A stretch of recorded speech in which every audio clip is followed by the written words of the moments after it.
My beloved child, before you hear another word, I want you to know this. I have not forgotten you. Every tear you've cried, every prayer whispered in the silence, and every night you wondered if I was listening, I was there. Stay with me today, because what I am about to reveal may change the way you see your waiting forever. My child, before we go any further, let me ask you something. How is your heart today? Are you carrying a burden you've been hiding from everyone else? Are you exhausted from pretending you're stronger than you feel? I already know the answer, but I want you to be honest with me. You never have to hide your weariness in my presence. My beloved child, many people believe the greatest danger to their faith is suffering. They think the hardest battles are sickness, financial loss, broken relationships, or the attacks of the enemy. But I tell you the truth, those things alone are not what cause most people to walk away from the plans I have prepared for them. The hidden danger is far quieter. It does not arrive with loud storms or dramatic failures. It enters little by little, almost unnoticed. It begins when hope slowly grows tired. It begins when prayers start feeling routine instead of personal. It begins when waiting feels longer than your strength can endure. Before you realize it, your heart has not stopped believing that I exist, but it has stopped expecting me to move. That is the moment you must guard against. Many people imagine that Satan's greatest victory is convincing someone that I am not real. Yet in truth, he rarely needs to do that. If he can convince you that nothing is changing, if he can persuade you that another prayer will make no difference, if he can whisper that tomorrow will look exactly like yesterday, then your heart slowly becomes weary. And a weary heart often walks away long before the miracle it has been praying for arrives. Think about a runner in a marathon. Very few runners quit during the excitement of the starting line. They quit when exhaustion convinces them there is no finish worth reaching. Their legs feel heavier with every step, their breathing becomes difficult, and their minds begin telling them that stopping would bring relief. They did not stop because the finish line disappeared. They stopped because they can no longer see it in their imagination. Faith often works the same way. You have been praying, you have been trying to forgive, you have been asking me to heal your family, restore your marriage, open a door for work, or calm the fear that keeps you awake at night. Day after day you continue, but nothing seems to change. Eventually your greatest battle is no longer against your circumstances, it is against the quiet voice that says, maybe it's time to stop hoping. That voice has caused more people to surrender than pain itself.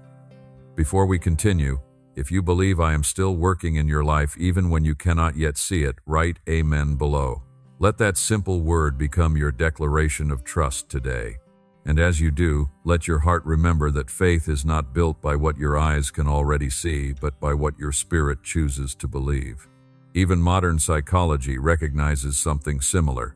After making countless difficult decisions, carrying responsibilities, and facing repeated disappointments, people experience what experts call decision fatigue. Their minds become exhausted.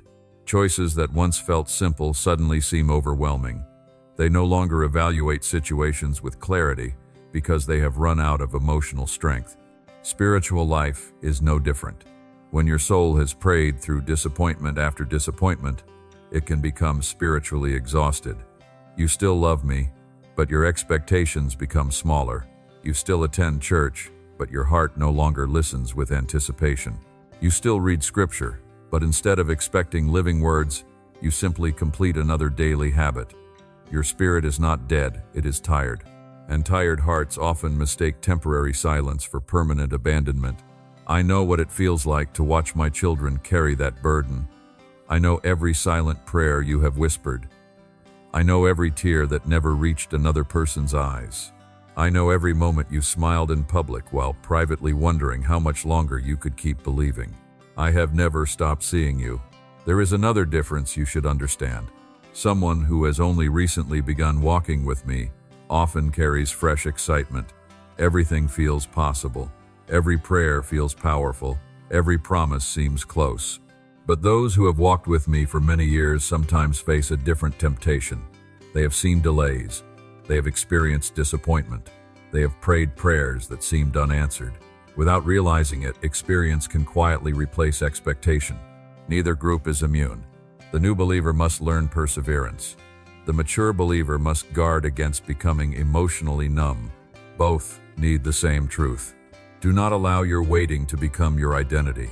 One of the greatest mistakes people make is believing that because they have waited a long time, I must have forgotten them. They measure my faithfulness with a calendar. They count months, years, and disappointments, then conclude that my answer must never be coming. But my child, eternity has never been measured by human clocks. The seed buried beneath the soil appears lifeless before it breaks through the surface. The sunrise seems delayed only because the darkest hour comes just before dawn. A sculptor spends countless unseen hours shaping stone before anyone recognizes the masterpiece. In the same way, many of my greatest works are invisible long before they become undeniable. Never assume that because you cannot see movement, nothing is happening. Sometimes I am strengthening your character before changing your circumstances.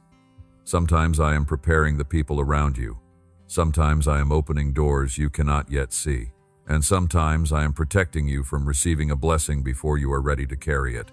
Do not confuse hidden work with absent work. So today, instead of asking, "Why is this taking so long?" ask a different question. What is God shaping within me while I wait?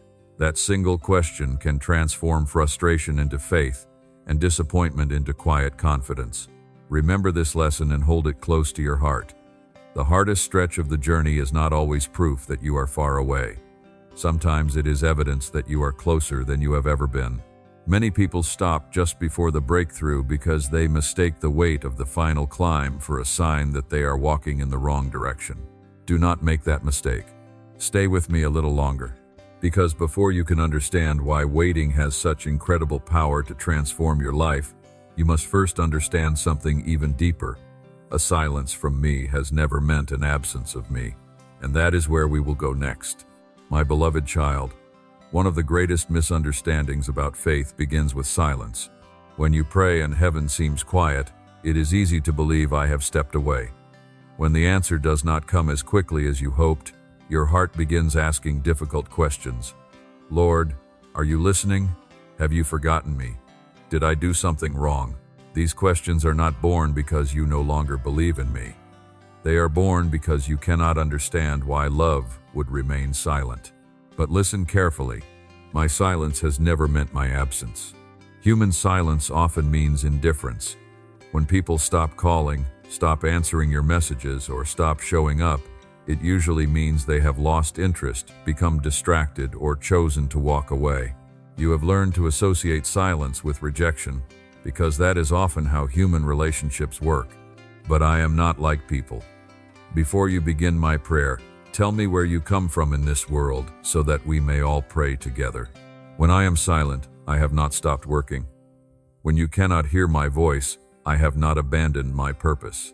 There are seasons when I speak with words, and there are seasons when I speak through my faithful presence. My silence is never empty. It is filled with unseen work that your eyes cannot yet perceive. Think about Joseph. As a young man, he received a dream that one day his family would bow before him. It was a beautiful promise. Yet almost immediately, everything moved in the opposite direction. His brothers betrayed him. He was thrown into a pit. He was sold into slavery. Later, after faithfully serving in Egypt, he was falsely accused and imprisoned. Imagine the lonely nights inside that prison. Imagine wondering whether the dream had simply been wishful thinking.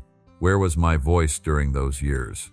The scriptures record very few dramatic conversations between Joseph and me during his suffering, yet I never left him. Every closed door was quietly leading him toward the palace. Every delay was preparing him for a responsibility greater than he could have imagined. What appeared to be silence was actually preparation. David experienced something similar. He was anointed to become king while still a shepherd. You might expect the throne to come quickly after such a promise. Instead, David spent years hiding in caves, running for his life, hunted by King Saul. He had already been chosen, yet he was still waiting. There must have been mornings when he wondered why the promise seemed so far away. But those lonely caves became classrooms. There I shaped his character before giving him authority. I taught him humility before influence. I strengthened his heart before placing a crown upon his head. Had David received the kingdom too early, he might have ruled with pride instead of wisdom. The waiting was not punishment, it was preparation. Then there was Job. In a single season, he lost his wealth, his children, and his health. His closest friends tried to explain his suffering with answers that only deepened his pain. They assumed silence meant judgment. They believed suffering always revealed hidden sin. How often people still make that mistake today. When life becomes difficult, many assume I must be angry or distant. Yet Job's story reveals something entirely different. Even while Job could not understand my silence, I was still setting limits on what suffering could accomplish. I remained sovereign over every moment of his trial. His story reminds you that not understanding my plan does not mean I have lost control. And then there is the moment that touches every heart, the Garden of Gethsemane. Jesus knelt in prayer beneath the weight of what lay ahead. He cried out with complete honesty, asking if the cup of suffering might pass from him. Yet he also surrendered completely to the Father's will. The silence that followed was not rejection. It was the path to redemption. If the Father had removed the cross simply to end the pain, the world would have remained without hope. What appeared to be silence became the greatest act of love in human history.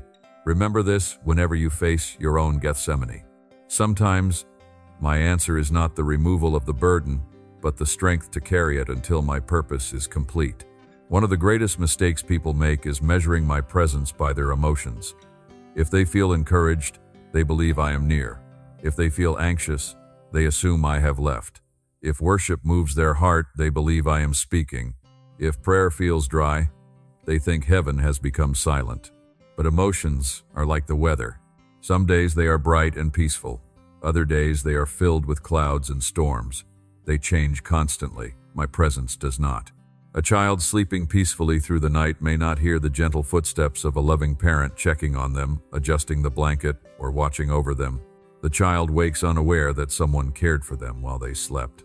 In the same way, there are countless moments when I am protecting you, guiding circumstances, opening doors, closing dangerous paths, and strengthening your heart without announcing every detail.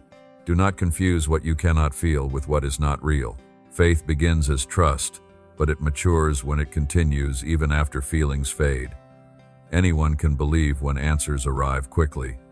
Deeper faith is formed when you continue walking with me even while the road seems quiet. So if today you feel as though heaven has fallen silent, do not let fear write the story. Let my promises speak louder than your emotions. Continue praying even when words feel weak. Continue trusting even when progress seems invisible. Continue believing because I am still writing chapters you have not yet read. One day you will look back and realize that the seasons you thought were empty were actually filled with my invisible fingerprints. And that realization will prepare your heart for another important truth. If silence is not the greatest threat to your faith, then what quietly pulls so many hearts away from me? Often, it is not suffering at all. It is the small compromises that slowly steal your attention. Let us look at those together next. My beloved child, many people believe faith is destroyed in a single moment. They imagine it happens through one terrible decision, one great failure, or one obvious act of rebellion. They think hearts drift away from me because of dramatic sins that everyone can see. Sometimes that is true, but far more often, faith fades quietly. It rarely begins with someone saying, "I no longer need God." Instead, it begins with a simple thought, "I'll pray tomorrow." Then tomorrow comes next week. Reading my word becomes something you will do after work. Worship becomes something you will return to when life becomes less busy. Little by little, what once gave life to your soul is pushed aside, not because you stopped loving me, but because something else quietly took my place. That is why you must pay attention to the small compromises. Most of them do not even look dangerous. Watching another episode on Netflix is not a sin. Spending time on social media is not automatically wrong. Working hard to provide for your family is honorable. Building a successful career can be a wonderful gift. Saving money and planning wisely are acts of good stewardship. None of these things are the enemy. The danger comes when good things slowly become greater priorities than your relationship with me. Imagine sitting down for just a few minutes to check your phone. One notification leads to another.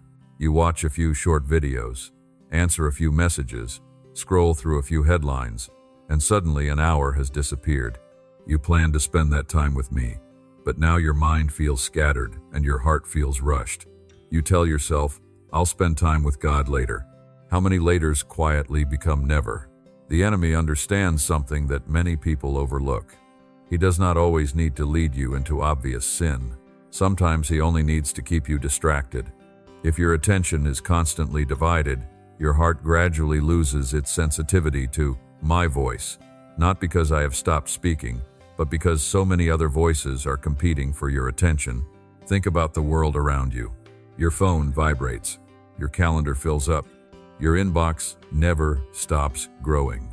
There is always another meeting, another bill, another goal to chase, another show to watch, another headline demanding your attention. None of these things ask you to reject me. They simply ask for just a little more of your time. Eventually, those little moments become your entire day. This is why busyness can become one of the greatest spiritual dangers. Many people wear exhaustion like a badge of honor. They believe being constantly busy means they are living productive lives. Yet there is a difference between being productive and being spiritually present. You can accomplish many things while quietly neglecting the condition of your soul. Look at David. His greatest failure is remembered because it was public and devastating. His sin with Bathsheba changed lives forever and brought painful consequences. It serves as a warning about what can happen when temptation is embraced. But there is another story that deserves just as much attention. Think about Martha. She loved me deeply. She welcomed me into her home. She wanted everything to be perfect. She was not committing a great moral failure. She was serving. Yet while she was busy preparing everything, her sister Mary chose to sit at my feet and simply listen. Martha eventually became frustrated.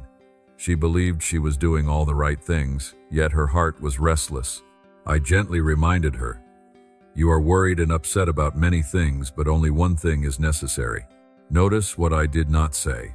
I did not criticize her desire to serve. I corrected the order of her priorities. Service without intimacy eventually becomes exhaustion. Work without worship becomes empty striving. Success without my presence leaves the heart strangely unsatisfied. That lesson still speaks today. Many people are building successful lives while their inner lives slowly become dry. They earn more money than they ever imagined. They reach career goals they once dreamed about. Their schedules are completely full. Yet when they finally stop long enough to listen to their own hearts, they discover a deep emptiness that achievement cannot fill. Because your soul was never created to live on success alone. It was created to walk with me. Do not misunderstand me, my child. I delight in blessing your work. I rejoice when you use your gifts faithfully. I want you to be diligent, responsible, and generous. But never allow the blessings I give you to replace the one who gave them. The greatest danger is not losing your career. It is losing your closeness with me while your career continues to flourish. The greatest danger is not having wealth. It is trusting wealth more than my provision. The greatest danger is not being admired by people. It is becoming so focused on their approval that you no longer seek mine. Always remember this truth. The enemy does not have to destroy your faith overnight. If he can keep you endlessly distracted, endlessly entertained, endlessly busy, he knows your heart may slowly drift without you even noticing. That is why I invite you to pause today. Ask yourself honestly, what has been receiving the best of my attention lately? What do I reach for first each morning? What fills my thoughts before I seek God's voice? These are not questions meant to condemn you. They are invitations to return. Even if you have drifted, you are never too far away to come back. I am not standing with folded arms waiting to shame you. I am waiting with open arms, ready to restore what distraction has slowly stolen. Remember this lesson. Faith rarely disappears all at once. It grows stronger or weaker through the small choices you make every single day. Every quiet moment you choose to spend with me shapes your heart more than you realize. And as you begin placing me back at the center of your daily life, you will discover another beautiful truth. Waiting is not simply about passing time. The seasons that seem slow are often the very seasons I use to transform who you are becoming. Let us discover that together next. My beloved child, if I answered every prayer the moment you asked, you might receive what you wanted, but you would miss what I wanted to build within you. This is one of the greatest mysteries of faith. Most people believe waiting exists to test their patience. They count the days, the months, and sometimes the years, hoping the season will finally end. They assume that once the answer arrives, everything will make sense. But what if the waiting was never only about the answer? What if the greatest miracle was not what you were asking me to give you, but who you were becoming while you waited? Many people spend their lives asking me to change their circumstances. Far fewer ask me to change their hearts. Yet I tell you this with love. Circumstances can change overnight, but character is formed one day at a time. That is why waiting is never wasted. Waiting is my workshop. It is the place where pride becomes humility, fear becomes courage, impatience becomes endurance, and selfish ambition becomes complete trust. These transformations rarely happen in moments of celebration. They are usually born in the quiet seasons when nothing seems to be happening. Think about Abraham. When I promised him descendants as numerous as the stars, the promise sounded impossible. Years passed, yet there was still no son. Every birthday reminded him that he was growing older. Every unanswered prayer invited doubt to whisper into his heart. If my only purpose had been to give Abraham a son, I could have done it immediately. Instead, I allowed him to wait. Why? Because Isaac was not the only promise I was preparing. I was preparing Abraham to become the father of faith. The years of waiting taught him to depend on my promises instead of human logic.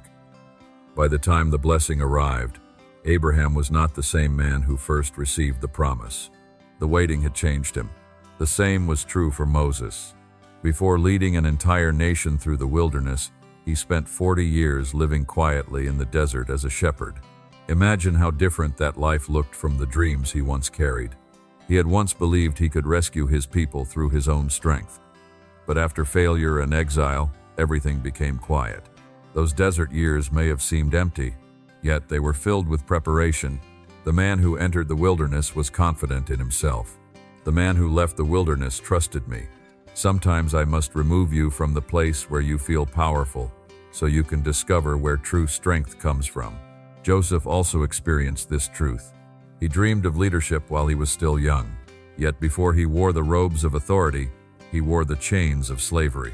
Before he stood in Pharaoh's palace, he sat in prison. If Joseph had become ruler immediately after receiving his dream, would he have possessed the wisdom to lead with compassion? Probably not. The prison became his classroom. Every disappointment taught him patience. Every injustice taught him mercy. Every delay prepared him to carry influence without becoming consumed by pride. Then consider Paul. After his dramatic encounter with me on the road to Damascus, many people assume he immediately began changing the world. But there were hidden years. Years of learning. Years of growing. Years when I was shaping his understanding before expanding his ministry. The world celebrates visible success. I often begin with invisible preparation. This is the difference so many people fail to understand. You are asking me for the blessing. I am preparing you to carry the blessing. There is a difference. Anyone can receive a gift. Not everyone is ready to steward it. Imagine giving the keys to a powerful car to someone who has never learned to drive. The gift itself is good, but without preparation, the blessing becomes dangerous. Or imagine placing a heavy crown upon the head of a child. The crown is valuable, but the child is not yet strong enough to bear its weight. In the same way, many of the things you ask me for are not being withheld because I do not love you. Sometimes they are delayed because I love you too much to give them before you are ready. This is where many people become discouraged. They believe the purpose of faith is simply to receive miracles. They pray for open doors, financial breakthroughs, healing, restored relationships, new opportunities. None of these desires are wrong, but if your only goal is the miracle, you may miss the transformation that gives the miracle lasting meaning. Some people receive blessings that eventually destroy them because their character never grew to match their success.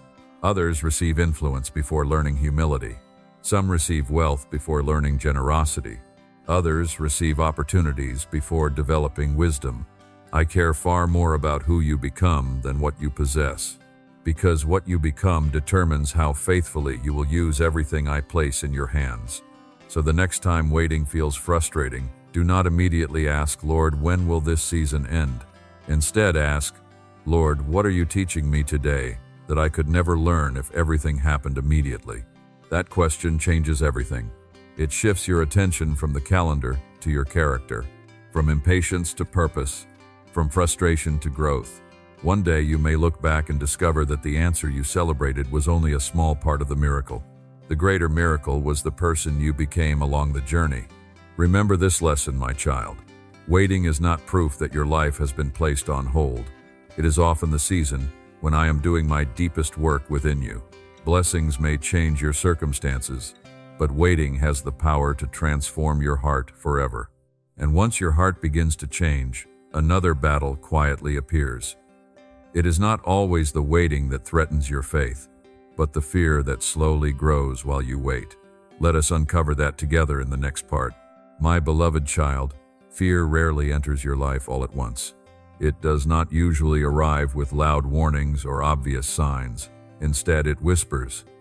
It asks quiet questions that slowly begin to reshape the way you think. What if this doesn't work? What if everyone is right about you? What if you fail again? What if you are not enough? If those questions remain unanswered by my truth, they slowly become the voice you trust the most.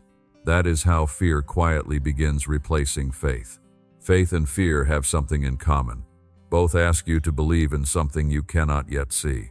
Faith believes I am working even when the evidence is invisible. Fear believes disaster is coming even when it has not happened. The direction of your life is often determined by which voice you choose to believe. One of the enemy's most effective strategies is not convincing you that I do not exist. It is convincing you to spend more time looking at your fears than looking at me. Fear has many disguises. Sometimes it appears as a comparison. You scroll through social media and see someone else's promotion, family, ministry, vacation, or success. Within seconds, joy quietly disappears, replaced by the feeling that everyone else is moving forward while you remain stuck. Comparison whispers, look at what they have. Faith gently reminds you, look at what I am doing in your own life. Comparison steals gratitude because it constantly measures your journey against someone else's timeline. But I have never written two identical stories. The path I have prepared for you cannot be compared to the path I prepared for another person. Sometimes fear disguises itself as rejection. Perhaps someone walked away. Perhaps words spoken years ago still echo in your mind. Perhaps you were overlooked, misunderstood, or excluded. Without realizing it, you begin expecting rejection before it even happens. You enter new relationships already preparing yourself to be disappointed. You hesitate to obey my calling because you assume people will not understand. But remember this, my child. The opinions of people can change in a single day. My purpose for your life never does. Fear also hides behind criticism. Not every critical voice deserves a place in your heart. Some criticism helps you grow. Receive it with humility. But much of it is simply noise. If you spend your life trying to satisfy every opinion, you will eventually lose sight of the only voice that truly matters. You were never called to live for human approval. You were called to walk faithfully with me. Then there is insecurity. It quietly tells you that someone else is more gifted, more intelligent, more attractive, more capable, more qualified. It convinces you that your weaknesses disqualify you from my plans. Yet have you noticed how often I chose ordinary people to accomplish extraordinary purposes? Moses believed he could not speak well. Gideon believed he came from the weakest family. Jeremiah believed he was too young. Again and again, I chose people who knew their limitations so they would learn to depend upon my strength instead of their own. Your weakness has never frightened me. Your unwillingness to trust me is the greater danger. Fear of failure also keeps many people standing still. Some never begin because they cannot guarantee success. Others stop after one disappointment, believing a single setback defines their future. But failure is not always evidence that you are outside my will. Sometimes it becomes one of my greatest teachers. Peter failed more than once, yet I still entrusted him with tremendous responsibility. David failed. Jonah failed.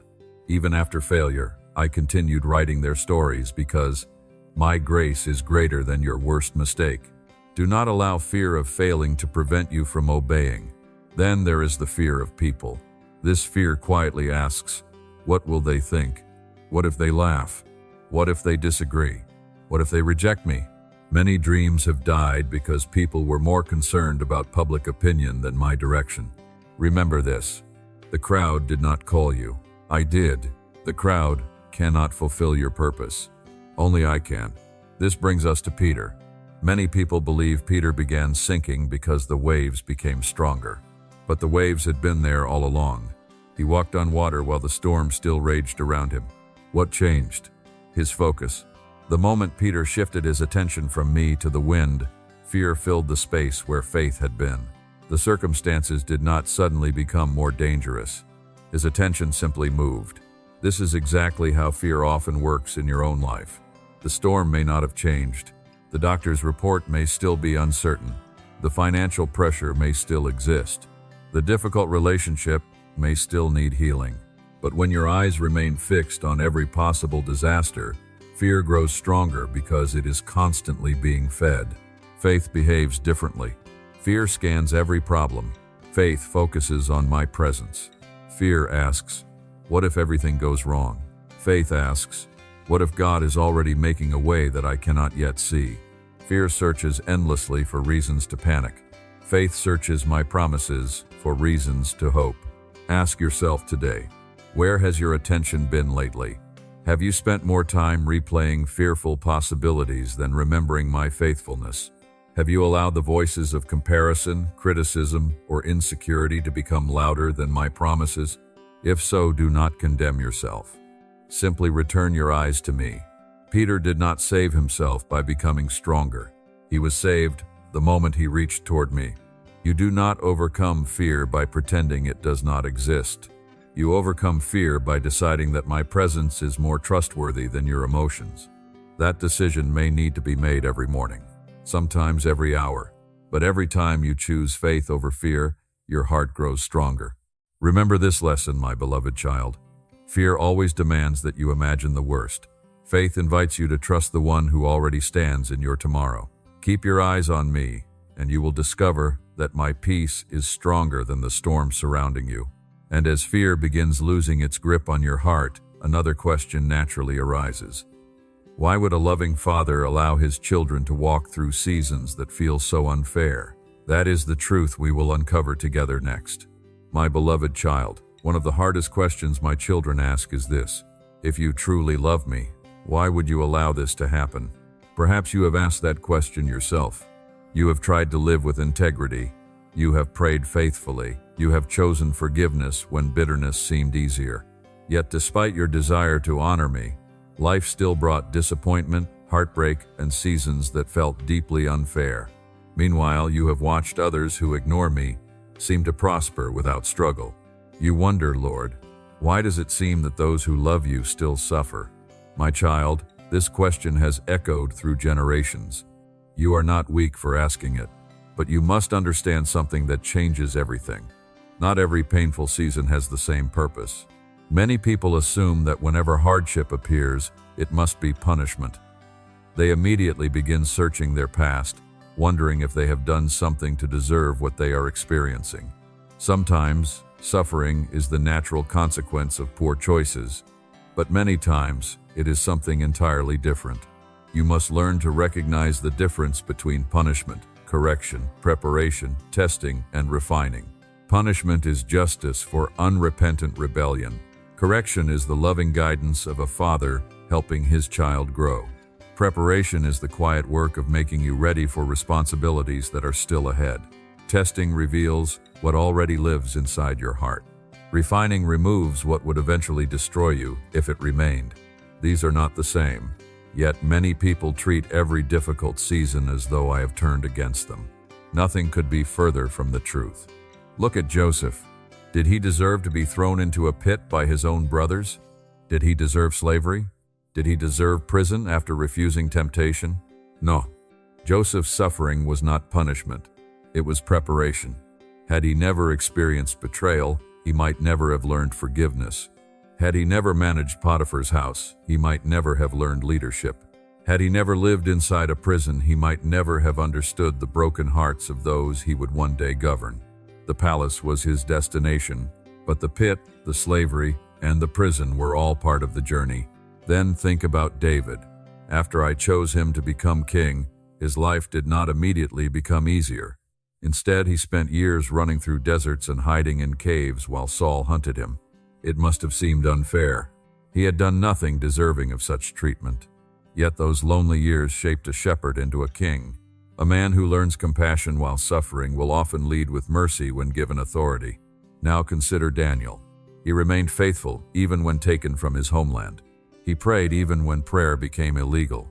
He was thrown into a den of lions, not because he had abandoned me, but because he refused to abandon me. The lions were never evidence that I had forgotten Daniel.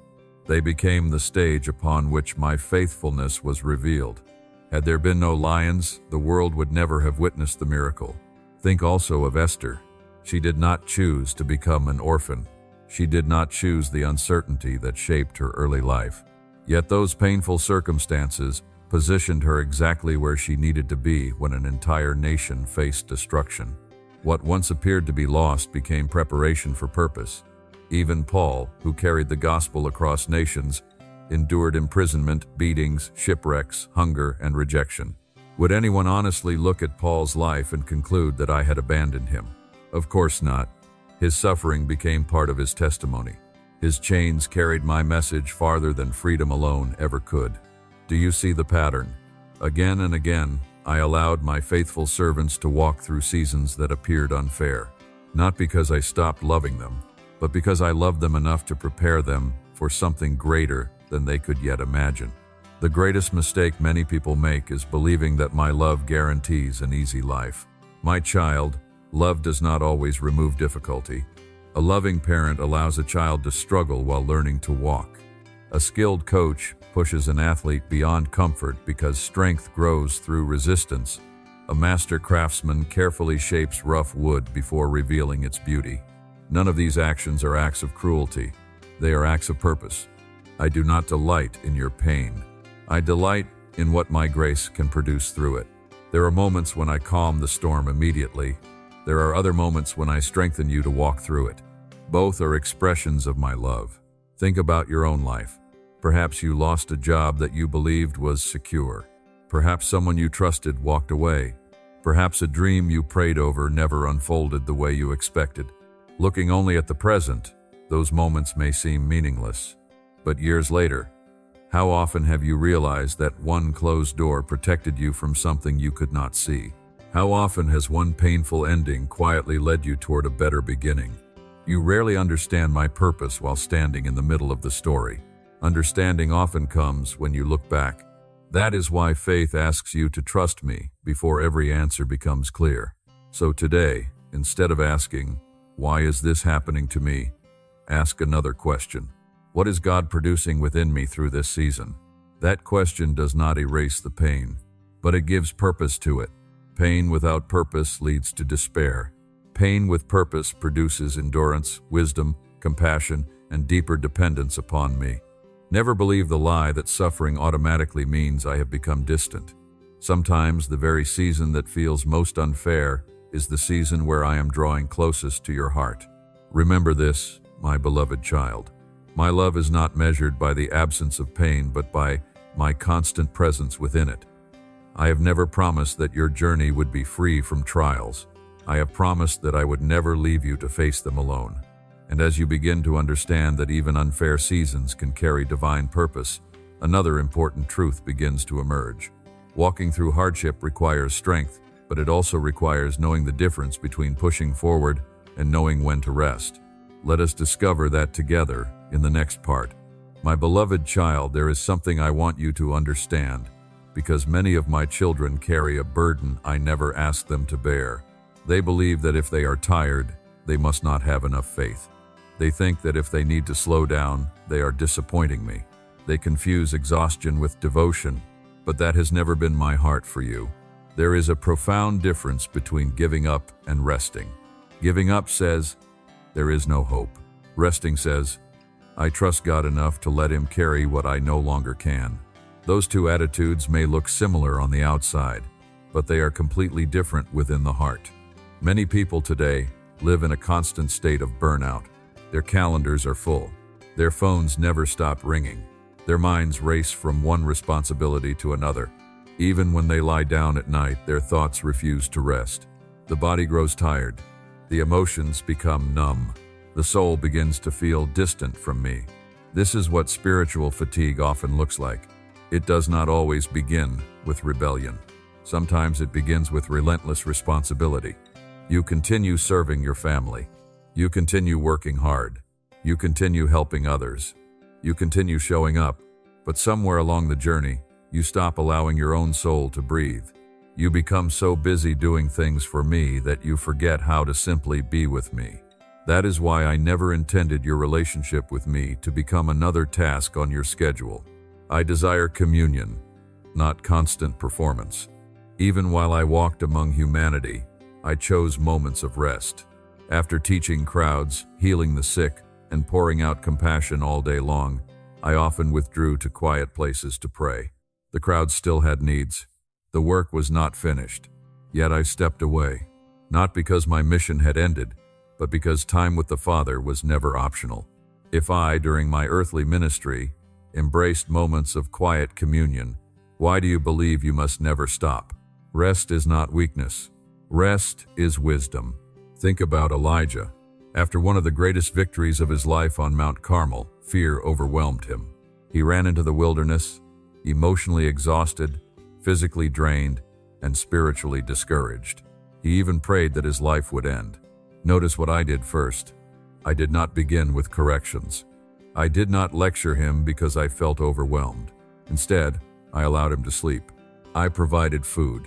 I restored his physical strength before speaking gently to his heart. Sometimes the most spiritual thing you can do is receive the rest your soul has been denying itself. Then remember Moses. Leading an entire nation was an enormous responsibility. There were moments when the burden felt heavier than he believed he could carry. Did I expect him to carry it alone? No. Again and again I reminded him that my presence would go with him. The weight was never meant to rest entirely upon his shoulders. My child, many of you are carrying burdens that belong in my hands. You replay every conversation. You worry about every possible outcome. You try to solve tomorrow's problems before tomorrow arrives. You believe that constant worrying is somehow the same as being responsible. But worry has never added strength to your soul. It only steals today's peace. This is one of the enemy's quietest victories. He cannot always convince you to abandon your faith. So instead, he convinces you to exhaust yourself. A weary heart becomes more vulnerable to discouragement.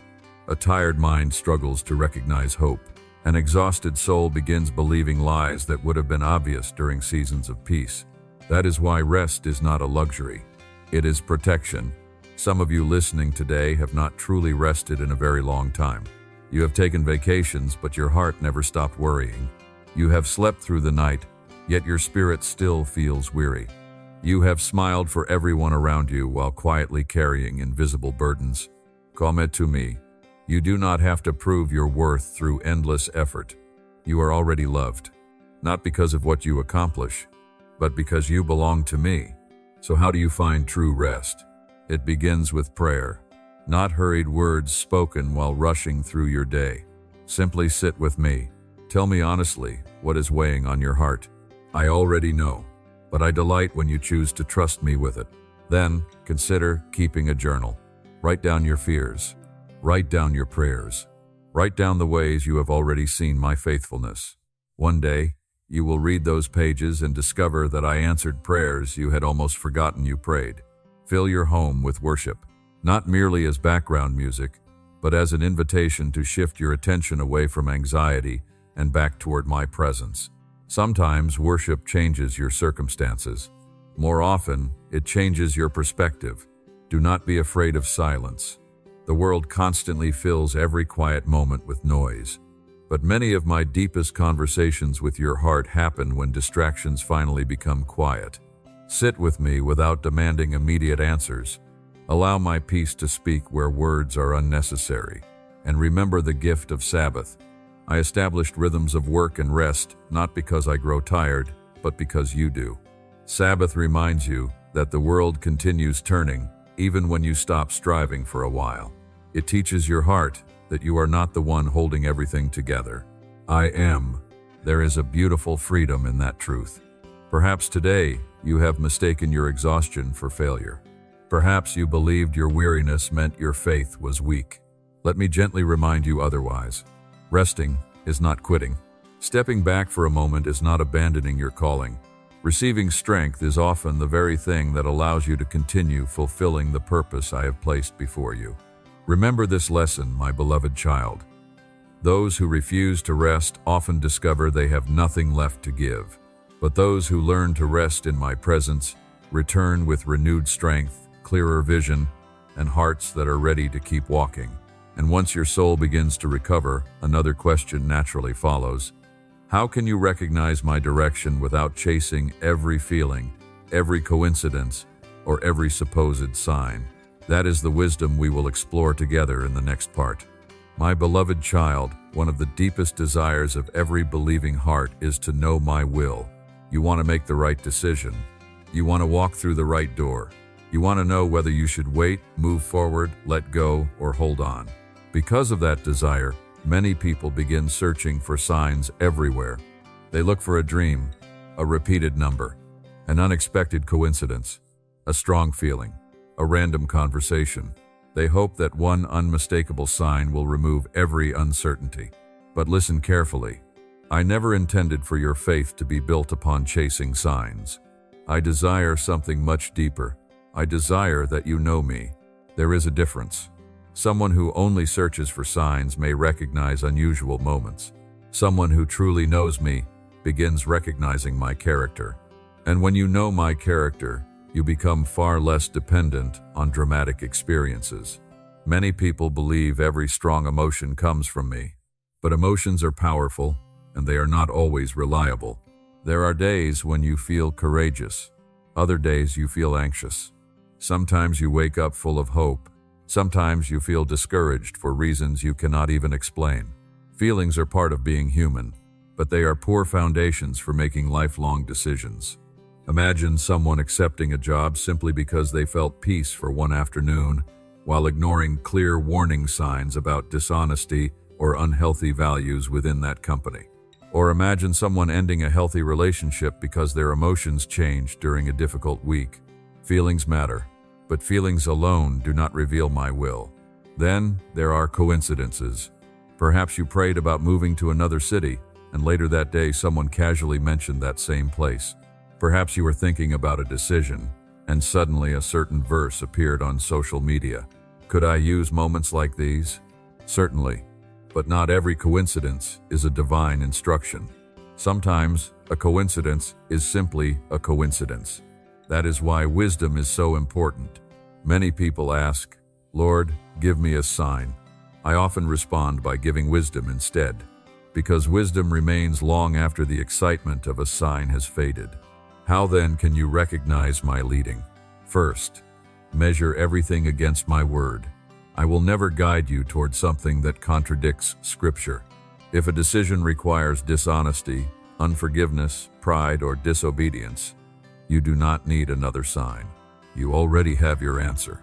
My written word remains the strongest foundation for recognizing my voice. Second, pay attention to the work of the Holy Spirit. The Holy Spirit does not manipulate through confusion or panic. He gently convicts. He reminds. He comforts. He leads with truth rather than pressure.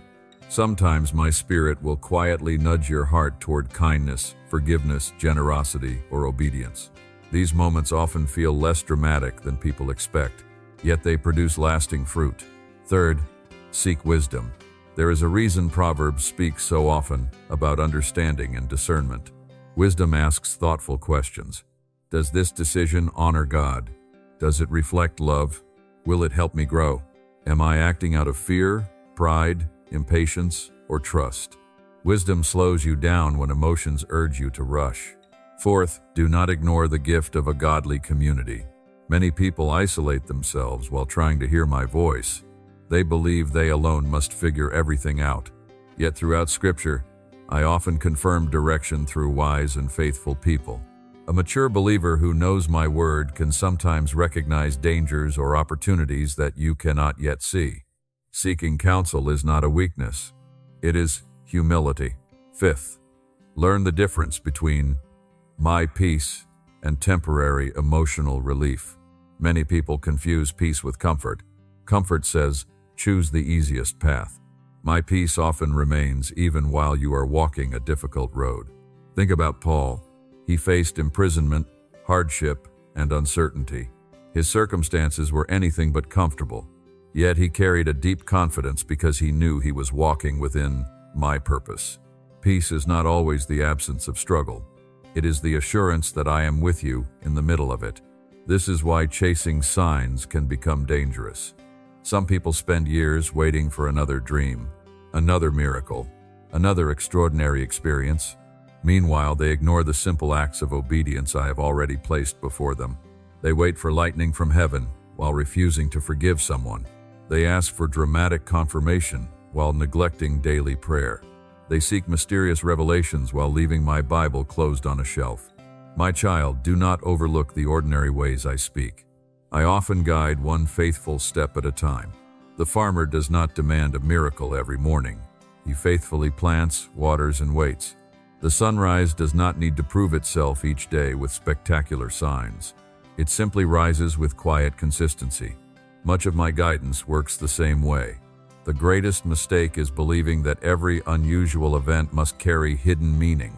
When you begin searching for signs everywhere, fear often replaces wisdom. You become afraid of making any decision unless every detail feels perfectly confirmed. That is not the freedom I desire for you. I did not call you to become anxious while trying to discover my will. I called you to walk closely with me. As you grow in your relationship with me, your spiritual discernment also grows. Just as a child gradually learns to recognize a loving parent's voice in a crowded room, your heart begins recognizing mine through daily fellowship. Not because every decision becomes easy, but because you know the one who is leading you. So the next time you find yourself asking, Lord, please give me another sign, pause for a moment. Instead ask, Lord, help me become the kind of person who recognizes your voice through your word, your spirit, your wisdom, and your peace. That prayer will shape your life far more deeply than chasing one dramatic moment after another. Remember this lesson, my beloved child. Signs may capture your attention for a moment, but wisdom will guide your entire life. Those who know only my signs may still become confused, but those who know my heart can continue walking faithfully, even when no extraordinary sign appears. And once you begin walking with that kind of wisdom, your next step becomes much clearer. The life of faith is not built on one great decision alone, but on a series of faithful choices made day after day. Let us now look at the 5 decisions that can keep you from missing the very best I have prepared for you. My beloved child, after everything we have talked about, the waiting, the silence, the fear, the unfair seasons, and the distractions, you may still be wondering, Lord, what should I do now? Faith is not built by one extraordinary moment. It is built by ordinary decisions made consistently. Your future is often shaped less by the miracles you experience and more by the choices you make every single day. Small decisions, repeated faithfully, create a life that is ready to receive everything I have prepared. Today, I want to invite you to make 5 simple but life-changing decisions. Decision 1. Stop delaying obedience. Many people are not waiting for me. They are waiting to obey. They tell themselves, I'll forgive when I feel ready. I'll start praying regularly next month. I'll share my faith when I know more. I'll trust God after everything makes sense. But delayed obedience is still disobedience.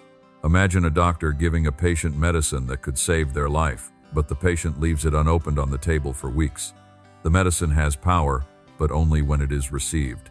In the same way, I often reveal the next step before I reveal the entire journey. If I have already placed something on your heart, make that phone call, forgive that person, apologize, begin serving, spend time with me each morning, do not keep postponing it. The miracle you are waiting for may begin with the obedience you have been delaying. Decision 2. Protect your attention. Your attention is one of the greatest treasures you possess. Whatever captures your attention will eventually influence your heart. The world competes relentlessly for your focus. News alerts, social media, entertainment, endless opinions, constant noise. None of these are necessarily evil. But if every voice speaks louder than mine, your heart will gradually lose its spiritual sensitivity. Ask yourself honestly each morning, what is the first voice I listen to today? Before reaching for your phone, reach for my presence. Before reading everyone else's thoughts, spend a few moments listening to my word. Even 10 quiet minutes with me can shape the rest of your day more than an hour of endless scrolling ever will. Protect your attention, because your attention directs your affection. Decision 3. Stay faithful when no one notices. The world celebrates what is visible. I value what is faithful. Many people become discouraged because they believe nothing important is happening unless someone recognizes their efforts. But some of the greatest victories of faith happen where no audience exists. Every quiet prayer, every hidden act of kindness, every choice to forgive, every temptation resisted, every morning you choose to trust me again, heaven sees them all. Joseph remained faithful in prison long before he stood in the palace. David honored me in lonely fields before he ever wore a crown. Your hidden faithfulness is never hidden from me. Do not measure your progress by applause. Measure it by obedience. The seeds planted in secret often produce the greatest harvest. Decision 4. Choose scripture over feelings. Your emotions are real, but they are not always true. Some mornings you will feel strong. Other days you may feel forgotten, anxious, discouraged, or overwhelmed. If your faith rises and falls with your emotions, your spiritual life will become unstable. That is why my word must become your foundation. When fear says, "You are alone," my word reminds you that I will never leave you nor forsake you. When shame says, "You are finished," my word speaks of forgiveness and new beginnings. When anxiety says, "Everything is falling apart," my promises remind you that I remain sovereign over every detail. Read scripture not simply to gain information. Read it until it reshapes the way you think. Allow my truth to become louder than your emotions. Over time, your feelings will begin following the direction of your faith instead of controlling it. Decision 5. Finish what I have started. Too many people stop just before the breakthrough, not because they lacked ability, but because they became tired, discouraged, impatient. They assumed the delay meant the promise had ended. But I have never abandoned the work I began. If I have called you, continue walking. If I have planted hope within your heart, continue believing. If I have been teaching you forgiveness, keep forgiving. If I have been shaping your character, do not rush the process. Every long journey is completed, one faithful step at a time. Think about a builder constructing a home. Half-finished walls cannot provide shelter. An unfinished bridge cannot carry travelers across the river. Completion matters. In the same way, do not abandon the work I am doing in your life simply because it has taken longer than you expected. The greatest blessings often belong to those who keep walking when others decide to quit. Now, my child, imagine what your life could look like 1 year from today if you lived these 5 decisions consistently. Not perfectly, faithfully. Imagine beginning each morning with me instead of with distraction. Imagine obeying quickly instead of postponing. Imagine protecting your heart from unnecessary noise. Imagine trusting my word more than your changing emotions. Imagine finishing the race instead of stopping halfway. Small decisions become lifelong habits. Lifelong habits shape your character, and character prepares you for purpose. Remember this lesson. I am not asking you to change your entire life in one day. I am simply asking you to take the next faithful step with me. One act of obedience today is more powerful than 100 good intentions for tomorrow. And now, as we come toward the end of this journey together, there is one final invitation I want to place before your heart. Everything we have learned means little unless it changes the way you live when this message ends. So, let us finish by talking about your next step and how your life can begin to look different starting today. My beloved child, as we come to the end of this time together, I do not want you to simply feel encouraged. I want you to leave changed. There is a difference. Encouragement can last for a few hours. Emotion can fade by tomorrow. But a heart that has truly decided to walk with me will continue long after this message ends. Throughout this journey, we have talked about waiting, fear, silence, distractions, unfair seasons, and learning to trust me even when you could not see what I was doing. Yet none of these lessons were meant simply to fill your mind with more knowledge. They were meant to transform your heart. Because the greatest miracle I desire is not merely changing your circumstances, it is changing you. If your circumstances changed today but your heart remained the same, you would soon find yourself fighting the same fears, carrying the same worries, and repeating the same patterns. But when your heart begins to change, everything else begins to look different. The same storm no longer controls your peace. The same waiting no longer steals your hope. The same uncertainty no longer defines your future. That is the work I have been doing all along. Perhaps today you realize that you have been waiting for me to move, while I have been patiently waiting for you to trust me more deeply. Not because I wanted to withhold blessings from you, but because I wanted to prepare you to receive them with wisdom, humility, and faith. So now, my child, you stand before a decision. Not tomorrow, not next week. Today, every meaningful journey begins with one simple step. Do not underestimate the power of today's decision. Many people believe they miss my best because they make one terrible mistake. More often, they miss it because they continue postponing small acts of obedience. They keep saying, "I'll start tomorrow." Tomorrow is next month. Next month is another year. Before they realize it, they have spent years waiting for the perfect moment instead of faithfully living the present one. Do not let that become your story. If you continue delaying what I have already placed on your heart, you may lose opportunities that were meant to strengthen your faith. You may become so accustomed to waiting that waiting itself becomes a habit instead of obedience. A heart that continually postpones, my invitation slowly becomes less sensitive to my voice. But if you choose to walk with me today, even through one small act of obedience, you will discover something beautiful. Peace begins replacing anxiety. Purpose begins replacing confusion. Hope begins replacing fear. Not because every problem disappears overnight, but because you no longer face them alone. So let me lovingly invite you to take one practical step before this day ends. Spend a few quiet minutes talking with me in prayer. Not with perfect words, just an honest heart. Open your Bible and read even one passage slowly, allowing my word to speak to you instead of rushing through it. If someone has wounded you, take the first step toward forgiveness, not because they necessarily deserve it, but because your heart deserves freedom. If there is a distraction that has quietly been stealing your attention, have the courage to set it aside, even for a little while, so you can make room for my presence again. And if I have already been calling you to obey in one specific area of your life, do not wait for another sign. Take that first faithful step today. You do not need to have every answer before you begin walking. You simply need to trust the one who already knows the path ahead. Remember, I have never asked you to carry tomorrow.